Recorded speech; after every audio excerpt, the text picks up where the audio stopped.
Salut la compagnie, c'est Hachoum. On va attaquer le troisième épisode d'Empire Patton Puzzle et il portera sur les 5 étoiles du deck de base.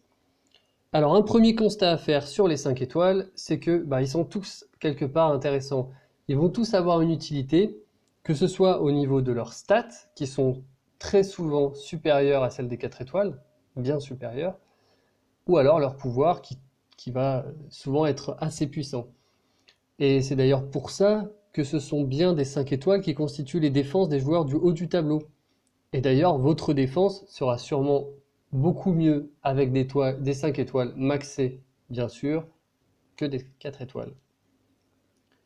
Le problème des 5 étoiles, c'est qu'ils sont difficiles à obtenir. Donc, que ce soit en invocation ou dans les camps, on n'a pas beaucoup de chance de les obtenir. Mais en plus de ça, une fois qu'on les a, ils sont extrêmement longs à évoluer, vu à quel point on galère à obtenir des matériaux d'évolution.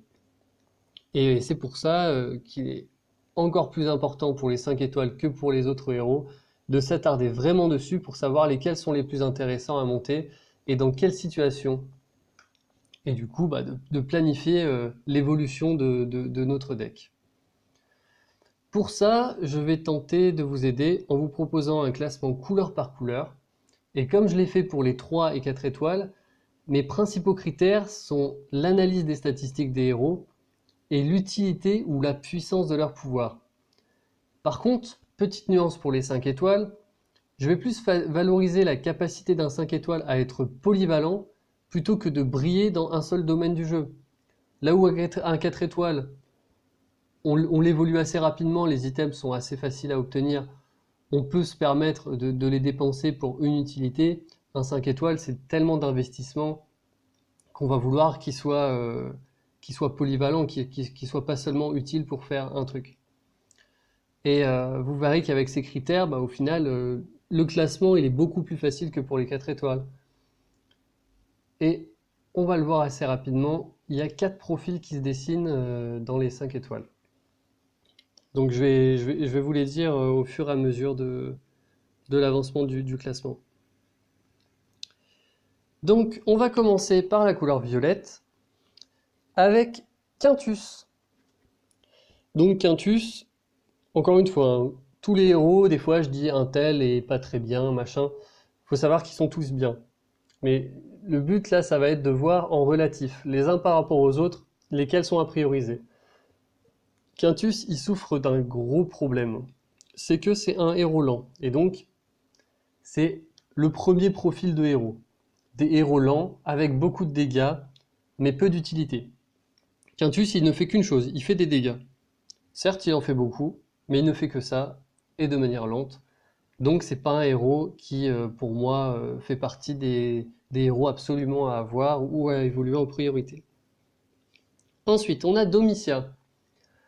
Domitia, c'est dans le profil, la catégorie que j'appellerais des pseudo-cogneurs. Ça veut dire que, comme je vous l'ai déjà dit un petit peu avant, moi j'aime bien ce que j'appelle les cogneurs rapides. Donc les cogneurs rapides, ils font beaucoup de dégâts d'un coup sur une seule personne. Le problème de Domitia, c'est que elle fait des dégâts sur une personne, elle en fait pas mal, ses statistiques sont ok, sont équilibrées, mais le problème c'est qu'elle a une vitesse de mana moyenne. Donc certes, elle a une utilité supplémentaire en retirant les bonus de la cible et des ennemis à proximité et en conférant une résistance contre les saints. Mais, euh, mais voilà, c'est pas. On préfère quand même avoir un héros qui va taper plus fort, quoi. Là, le problème de Domitia, c'est qu'elle fait pas assez de dégâts. Donc c'est pour ça qu'elle a seulement la deuxième place en partant de la fin pour les violets. Ensuite, on a Obakan. Alors bon, Obakan, c'est un peu hors catégorie, quoi. C'est pas vraiment un cogneur, puisqu'il fait 260% de dégâts, c'est pas énorme. Bon, même s'il a des dégâts aux ennemis proches, il a une riposte. C'est un peu un fonctionnement particulier, donc lui, je le mets un peu hors catégorie. Euh, mais bon, ça reste un héros correct, dans le sens où il est rapide, il a des bonnes stats de base, il a des bons dégâts de tuiles, par exemple. Donc, euh, donc voilà, pour moi, en tout cas, il est supérieur aux deux précédents. Mais en violet, celle qu'on veut avoir, qui du coup, euh, qui est un cogneur rapide, c'est Sartana. Donc là, vraiment, on a le stéréotype du cogneur rapide, hein, 452% de dégâts, des bonnes stats, Ce qui est bien en plus avec ce genre de héros, c'est que ça tient bien en défense. Là, 700 de défense, c'est vraiment bien avec beaucoup de PV. Et, euh, et vraiment, les dégâts de Sartana sont incroyables. D'autant plus que bah, quand elle one-shot pas sa cible, bah, elle fait des dégâts sur la durée. Donc voilà, pour moi, Sartana, incontestablement, c'est la meilleure en violet. Moi, j'avoue que j'ai tendance à être assez économe au niveau des matériaux et me dire, bah voilà, j'ai eu Quintus pendant longtemps, j'ai pas évolué mon Quintus, j'ai attendu d'avoir Sartana, maintenant je l'ai en double. Parfait. Ensuite, on a Léonidas. Donc là, je renvoie un petit peu à Domitia. Léonidas, c'est un peu pareil. C'est un pseudo-cogneur. Il a des dégâts qui sont bof. Il apporte un peu d'utilité avec la réduction de la mana et le fait qu'il se soigne lui-même. Donc ça lui donne plus de, comment dire, plus de survivabilité individuelle. Mais bon, c'est peu d'utilité en fait au sein d'une équipe. Donc pour moi, Léonidas, c'est vraiment le moins intéressant au niveau jaune. Ensuite, on a Justice. Et là, pour moi, c'est le quatrième profil. On commence à rentrer dans le quatrième profil. C'est les héros qui sont lents, mais dont le pouvoir peut vraiment changer la donne d'un raid. Donc, pour moi, Justice, elle est intéressante à up. Alors, pas en premier héros, parce qu'on verra que il y a d'autres héros qui sont plus intéressants en jaune à évoluer. Mais une fois que vous avez déjà un héros jaune, qui est meilleur que ça, c'est tout à fait correct de up justice.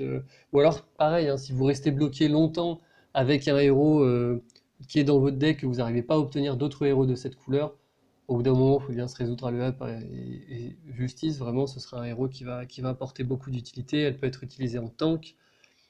En raid, elle sera forte en attaque. Après, voilà, bon, Titan, etc., c'est pas génial, mais ça reste un héros qui a quand même plusieurs utilités et surtout dont le pouvoir est très puissant. Après, donc, on a Vivica.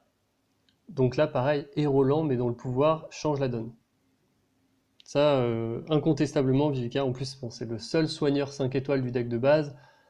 Ça en fait un héros qui est vraiment bien d'avoir. Donc je conseille vivement de la up si vous l'obtenez. Et bon, ensuite, celui enfin, que j'aimerais avoir, que j'estime être vraiment au-dessus pour les jaunes, c'est June. C'est un cogneur rapide, il apporte de l'utilité avec la perte de précision, il a des stats bons. Enfin, June peut être utilisé partout en fait, et c'est vraiment ça, je le rappelle, hein, qu'on va rechercher sur les héros 5 étoiles vu qu'ils sont durs à avoir. Donc voilà, si vous avez des doubles des héros en double, etc., et que enfin, vous avez des camps 20 qui tournent, bah, ça peut valoir le coup d'attendre un petit peu de June. Après, s'il vient vraiment pas, bah tant pis, faut faire autre chose. Mais voilà, pour moi, c'est un héros qui est vraiment intéressant. En bleu, alors là, bon, on va les traiter en même temps, hein. Richard et Thorne, pour moi, c'est un peu du pareil au même. En plus, tous les deux paladins, tous les deux ont des stats de tank. Ils font tous les deux assez mal, mais bon, ils sont pas rapides. C'est des dégâts intéressants, mais qui sont pas. Disons que le héros tout seul est pas forcément bien. Après, moi par exemple, j'ai Isarnia et Thorn. J'avoue que le combo des deux, c'est intéressant. Mais Thorn tout seul, bah voilà, je trouve pas ça forcément ultra terrible.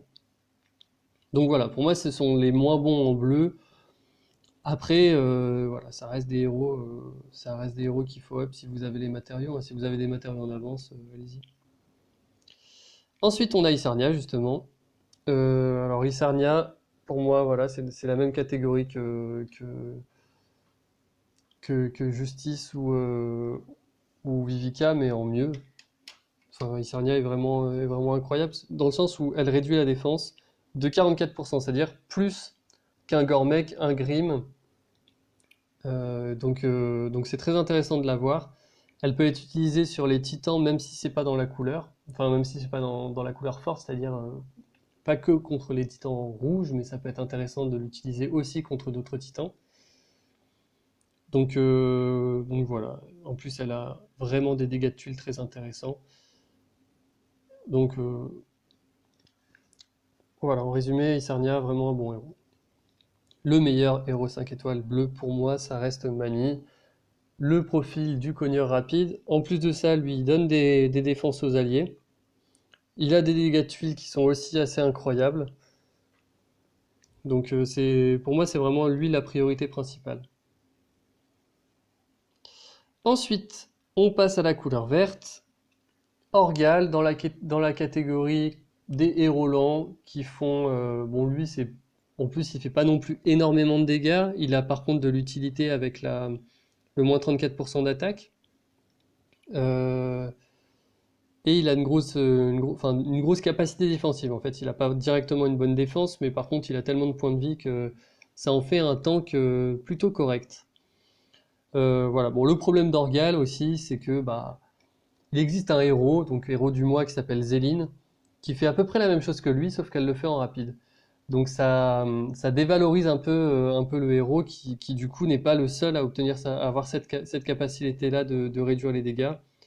Et voilà, pour un héros lent avec des dégâts assez faibles, je trouve que c'est pas très intéressant de le up. Ensuite, on a Cadilène. Cadilène qui va surtout avoir une utilité en défense.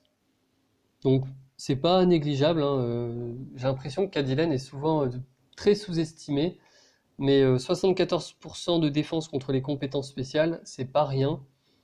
Donc pour moi, ça reste un héros intéressant, surtout que c'est rapide, hein, donc on a ça en boucle quand il est en défense. En attaque, ça peut avoir son utilité, hein, ça reste du rapide. Après, le problème de Cadillac, c'est que les dégâts sont vraiment insuffisants, quoi.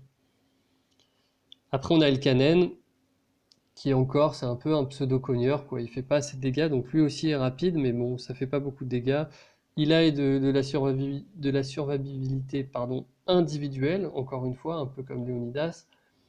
C'est bien, hein, ça lui permet de survivre plus longtemps, mais c'est pas, ça casse pas la baraque, quoi. Surtout que en vert, il y a Lyanna, qui clairement est bien au-dessus des autres.